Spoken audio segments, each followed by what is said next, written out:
Well, hello there my fine gardening friends, how the devil are you? Welcome to an absolutely spankingly beautiful evening here in equally beautiful Nova Scotia. Late April, and it's actually warm. I actually don't need this on, but I've got a bit of a scruffy t-shirt on, so I thought I'd better slightly smarten myself up for the video. Anyway, I'm here in my raised bed area, and as you can see, and I'm going to sow some onions tonight. Just bought myself about 100 different onions. So I've got some Spanish onions, just ordinary white, yellow onions, and some red onions. And I thought it's a good time to sow. I've got a nice newly renovated bed ready to accept them. So I thought I'd take you along. Now, what was I going to say?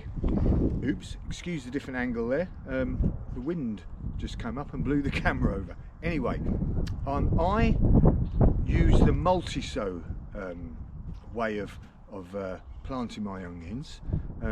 So you, as you can see in the sort of picture there, you have multiple onions quite close together. It means that you can sow a lot more onions, obviously, in a small bed, and I've got a 4x6 bed there, and I should get over 100 onions in there. You don't get massive onions out of it, but I don't want massive onions.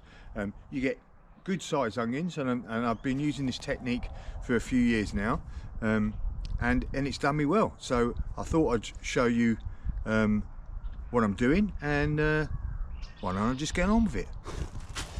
Right, so the old multi-sow routine. So I'm going to start with these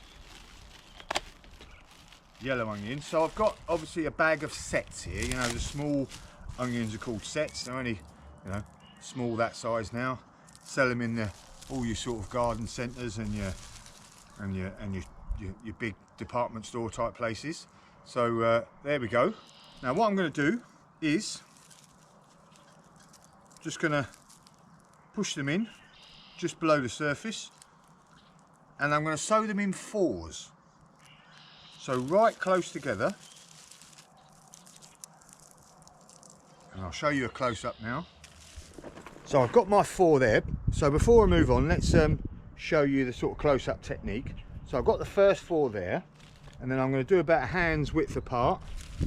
I'll start my next one there like that. And like I said, nice and close together. That's quite a big one already, that one.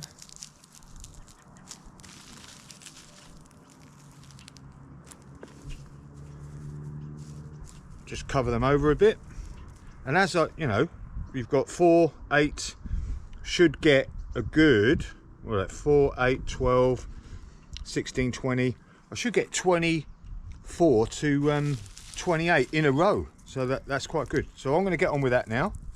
Hand width apart for the next one. Just like that.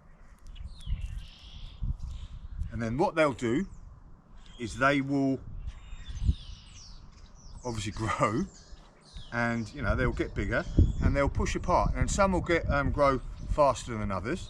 So I'll pick them later on in the summer, you know, when the actual, you know, they grow up and the green bit comes up, and then you know they're ready because they just flop over, and you know, there's like a complete crease there, and it just the stem just literally flops over, and that's when they're good to pull out. But some will be flop over before others, so I'll pull them out, and that'll give the other ones a little bit more of a chance to grow. And I do these with all sorts of different things, like beetroot, and you know, lots of those different types of plants. So why don't I get on with it and come back to you when I've done quite a bit.